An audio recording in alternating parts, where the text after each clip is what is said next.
yang nak tahu tentang U2, band yang diasaskan di Dublin, wujud hingga hari ini, melahirkan seorang lagi legenda muzik yang masih hidup, iaitu Bono. Saya akan ceritakan pada saudara mengenai U2. Boleh dianggap sebagai legacy, hero of the day, Wofu. Kalau kita nak berbangga-bangga dengan istilah Wofu, saya akan ceritakan apa Wofu yang dibuat oleh U2 dalam menyelamatkan 200 juta manusia yang mengalami kebuluran di Afrika pada tahun 1994. Dan mengapa U2 boleh dianggap Wofu? Kerana dialah satu-satu musician yang menerima Laureate of Paris, iaitu satu istilah penghormatan yang diberikan oleh kerajaan Paris kepada pejuang hak asasi manusia, diperolehi oleh Bono pada tahun 2005. Saya akan membawa saudara mengimbas kepada El Nino yang pertama tahun 87, El Nino yang kedua tahun 94 dan bagaimana berjuta-juta manusia mati kebuluran di Afrika. Kesan daripada kebuluran tersebutlah munculnya seorang lelaki bernama Bono daripada kumpulan U2 yang kemudiannya menganjurkan Live Aid of Africa yang menjadi sejarah penting kerana ketika Pertubuhan Bangsa-Bangsa Bersatu belum dapat bertindak untuk membantu kebuluran di Afrika, tetapi timbul Bob Geldof dan Bono menganjurkan live concert yang agak besar, yang saudara lihat sekarang sebahagian daripada rock concert itulah menjadi sebahagian daripada filem Bohemian Rhapsody kerana Queen dan Freddie Mercury antara yang menyumbang menyanyi dalam konsert tersebut bagi membolehkan semua kutipan konsert digunakan untuk menyediakan makanan kepada 200 juta orang yang mengalami kebuluran di South Africa dan sebahagian negara Afrika yang lain. Kita akan pergi ke situ selepas saya memperkenalkan U2. Sejarah satu-satu band daripada Dublin Ireland, tak banyak band daripada Ireland ataupun band United Kingdom yang berasal dari Ireland kerana kebiasaannya mereka berasal daripada London atau Beatles yang berasal daripada Liverpool. Kalau daripada Dublin Ireland, saya fikir hanya U2 sahaja yang berjaya memecahkan rekod menjadi antara kumpulan rock yang terkenal di dunia untuk World Greatest Artist All the Time. U2 di tangga ke-22. Satu tangga di hadapan daripada Bruce Springsteen, 3 tangga di hadapan daripada kumpulan Ramones, 4 tangga daripada kumpulan Nirvana. Ini menunjukkan U2 mempunyai legasi yang luar biasa. Ditubuhkan pada tahun 76 tetapi merakamkan album pertama pada tahun 80. Pada tahun 1976, muncul seorang anak muda bernama Larry Mullen. Larry Mullen adalah drummer kumpulan U2. Dia berada di dapur rumah dia kata dia terbenung dan dia ingin punya sebuah band. Dan waktu tu dia masih bersekolah di Dublin, di High School Dublin. Jadi dia ambil satu kertas A4, dia menulis satu iklan mengatakan dia ingin menubuhkan band. Sesiapa yang pandai bermain gitar, yang pandai bermain bass dan boleh menyanyi, sila sertai band ini dengan menghubungi dia. Maka dia bawa kertas tu, dia pelekatlah di dinding sekolah.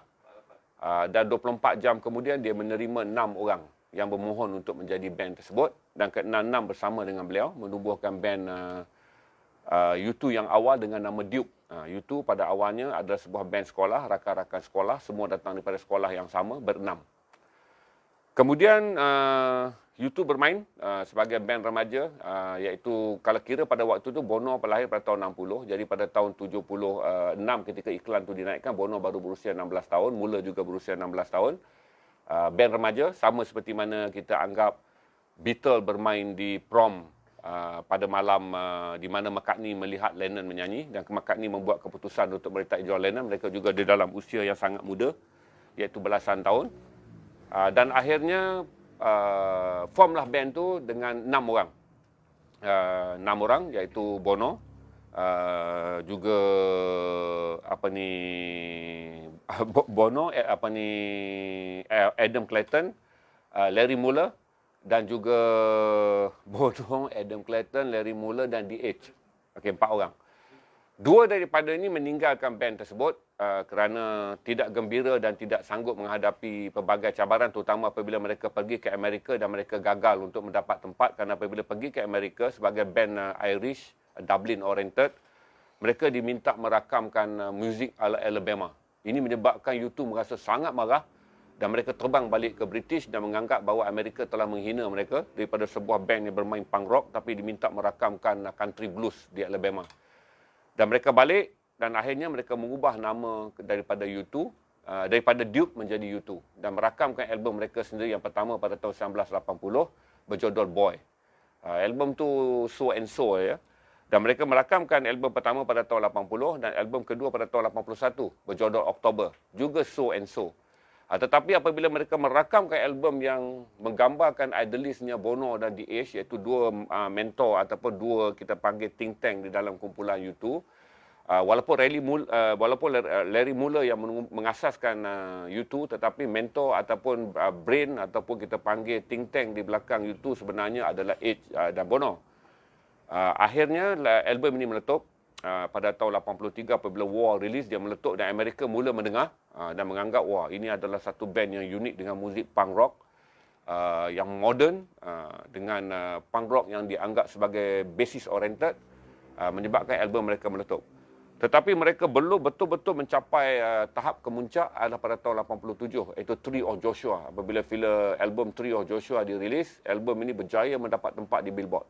Dan 4 daripada lagu dalam album tersebut berada dalam top 100 Billboard dan dianggap sebagai satu pencapaian luar biasa bagi kumpulan muzik yang pada waktu itu baru dan Irish, dan akhirnya mereka berjaya.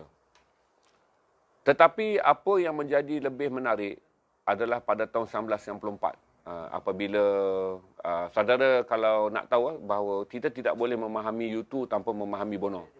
Kerana Bono adalah orang yang menentukan hala tuju U2. The Edge adalah komposer dan juga songwriter dan juga komposer yang membuat reka bentuk ataupun formula muzik untuk U2, tetapi Bono adalah the brain. 1987 dunia menerima El Nino yang pertama.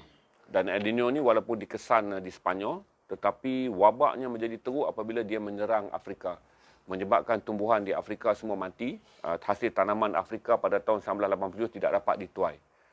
Kesan daripada tidak dapat menuai hasil pertanian pada tahun 87 menyebabkan Afrika kekurangan bekalan makanan pada tahun-tahun yang seterusnya, hinggalah El Nino yang kedua melanda pada tahun 94, menyebabkan Afrika mengalami kebuluran, 200 juta orang tidak mempunyai akses makanan.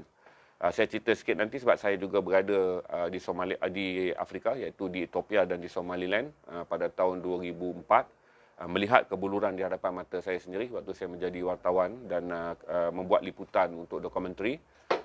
Bila Bono melihat peristiwa ini dan Bono merasa sangat kecewa kerana berkali-kali beliau menyampaikan sidang akhbar mengenai sesuatu perlu dilakukan bagi menyelamatkan 200 juta penduduk di Sub-Afrika, terutama di Niger, di Chad, di Somalia, di Ethiopia, di Eritrea, dan sebahagian daripada wilayah pedalaman di Kenya dan Malawi, di mana orang tidak mempunyai makanan dan kematian berlaku hari demi hari kerana kebuluran.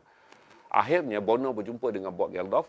Bob Geldof adalah penyanyi yang suam-suam kuku tetapi mempunyai brain yang sangat baik, dan mereka berkata, okey, kita mulakan sesuatu. Kita ajak rakan-rakan dalam muzik untuk melancarkan apa dipanggil Live Aid for Africa. Ini adalah sejarah yang paling penting yang dilakukan oleh dunia muzik, kerana Live Aid for Africa ini dilancarkan di New York, dilancarkan di London, dilancarkan di Paris dan dilancarkan di Tokyo. 4 konsert yang dia panggil konsert berturutan.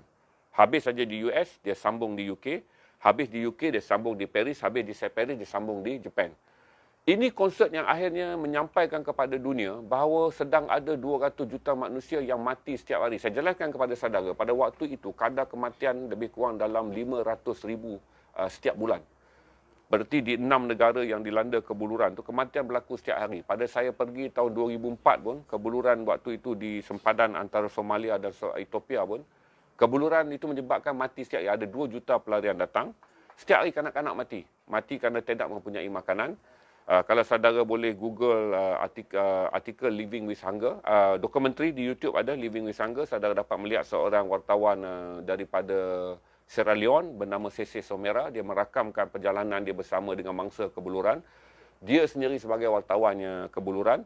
Saudara akan dapat melihat kenapa Bono sampai sekarang dia sangat sensitif pada isu kebuluran. Bono telah mencipta legasi dia yang luar biasa, yang kemudiannya memberikan 2 bayang, iaitu Bono sebagai individu dan Bono sebagai vokalis kumpulan U2.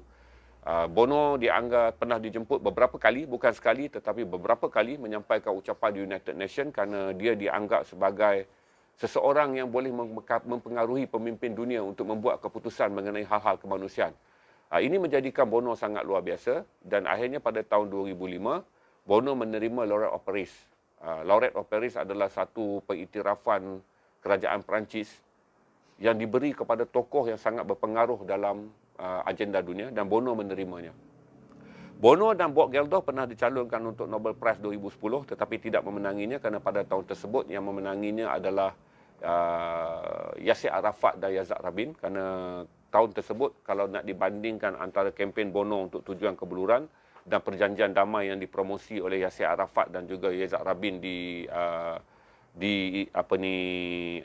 Israel dan Palestin, permarkahan diberi lebih kepada kedua-dua tokoh Palestin dan Israel, menyebabkan Bono dan juga Bob Geldof tidak memenangi anugerah tersebut. Tapi bagaimanapun dianggap luar biasa kerana mereka dicalonkan bagi satu anugerah Nobel yang sangat berprestij. Itu saja, saya harap tak ada apa soalan dah. Mengenai Bono, kita tak ada baju Bono malam ni. Tak ada baju U2. Tetapi saya harap saudara dapat memahami bahawa Bono bukanlah orang biasa. Sekarang pun beliau adalah billionaire yang menaja banyak NGO. Kalau saudara Google, beliau adalah menaja 4 NGO dunia yang bagi tujuan kemanusiaan. Ditaja oleh wang poket beliau sendiri, iaitu kekayaan yang beliau kumpulkan. Kekayaan itu kemudian didermakan kembali untuk tujuan kemanusiaan. Beliau adalah big funder, iaitu penderma besar bagi 4 NGO besar dunia. Berarti kalau saya fikir balik, Bono mungkin tak beruang walaupun dia kaya, kerana dia menjadi penaja utama untuk 4 NGO yang dianggap antara NGO yang terbesar di dunia. Ini kelebihan Bono.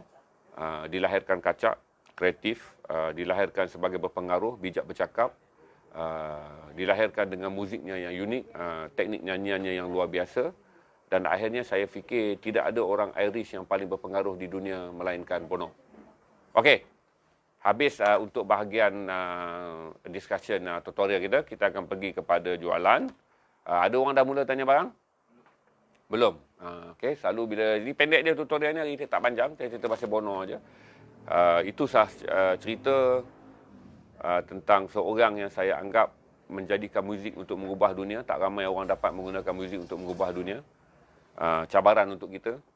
Kita muzik hanya mengubah apa, saya tak pasti. Nanti marah pula artis Malaysia. Tetapi kalau kita sebut Bono, perkataan yang paling ringkas untuk kita sebut, muzik yang mengubah dunia.